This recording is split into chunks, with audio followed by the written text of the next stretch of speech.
जय मसीह की। परमेश्वर का धन्यवाद हो आज के इस दिन के लिए, आज के इस सुबह के लिए जो उसने हमें दिया है। और मैं आज के सुबह में आप लोगों के बीच में कुछ वचनों को शेयर करना चाहूँगा। और आज का जो मेरे वचन का शीर्षक है, परमेश्वर ने इंसान को क्यों बनाया। तो मैं आप लोगों के बीच में एक वचन को पढ़ूंगा। उत्पत्ति का 3 अध्याय वचन 9 और 10 में इस प्रकार से लिखा हुआ है, तब यहोवा परमेश्वर ने पुकार कर आदम से पूछा, तू कहाँ है। उसने कहा, मैं तेरा शब्द बारी में सुनकर डर गया, क्योंकि मैं नंगा था, इसलिए मैं छिप गया। तो परमेश्वर ने आदम को बनाया और आदम को बनाने के बाद परमेश्वर जो है आदम के साथ संगति करना चाहता था, लेकिन एक पाप के कारण वो जो है परमेश्वर से उसकी संगति जो है टूट जाती है। क्यों बनाया था परमेश्वर ने आदम को? परमेश्वर ने आदम को बनाया था कि वो उसके साथ संगति कर सके, उसके साथ बातचीत कर सके, उसके साथ फेलोशिप कर सके, इसलिए परमेश्वर ने आदम को बनाया था। लेकिन परमेश्वर ने जिस मकसद से आदम को बनाया था वो मकसद टूट गया एक पाप की वजह से। हम इंसान हैं, हम मनुष्य से भी हमारे जीवन में पाप होता है, बट परमेश्वर जो है हमें हमारे पापों से छुड़ाता है और उसने हमको हमारे पापों को जो है ढाँप दिया है। आदम के पाप की वजह से हमारी जो संगति थी वो परमेश्वर से टूट गई थी और हम मनुष्य जो है परमेश्वर से दूर हो चुके थे। तो हमारे जीवन से बहुत सारे पाप होते हैं, हमारे जीवन से बहुत सारी गलतियां होती हैं, लेकिन परमेश्वर क्या है, विश्वास योग्य है हमारे पापों को क्षमा करने के लिए। वो हमें अपने संतान के रूप में प्रेम करता है और हमारे पापों को जो है वो क्षमा करता है।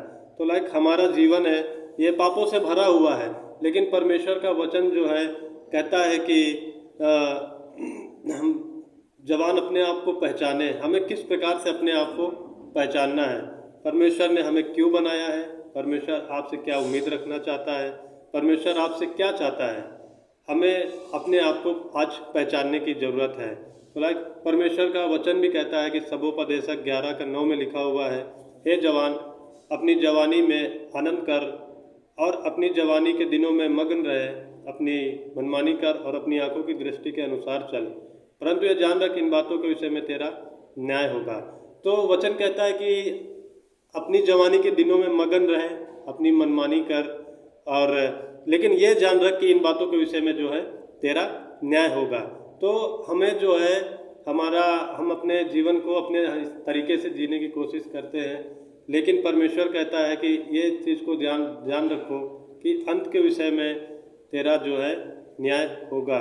तो हमें अपने आप को पहचानना है कि हमारा जीवन कैसा है। क्या आज हम अपने जीवन को परमेश्वर के अधीनता में लेकर चल रहे हैं?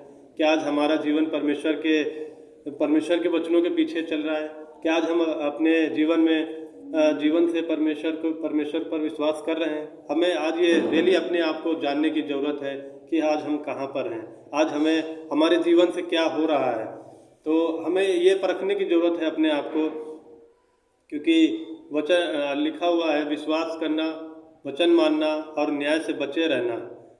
जब हम यीशु पर विश्वास करते हैं, वचन को मानते हैं, तो परमेश्वर जो है हमें उन सारे विपत्तियों से, उन सारे न्याय से हमें जो है वो बचाता है और वो हमें बचा कर रखता है। लेकिन जब हम उस पर विश्वास करते हैं, जब हम उसके वचनों पर विश्वास करते हैं, तो वो हमें उन सारी चीज़ों से, उन सारी विपत्तियों से बचा कर रखता है और हमें अपने पुत्र होने का दर्जा देता है। क्यों? क्योंकि परमेश्वर नहीं चाहता कि कोई भी जन उस नरक की आग में जाए, उस समस्या से जूझे, लेकिन परमेश्वर जो है हमें उन सारी चीज़ों से बचा कर रखता है।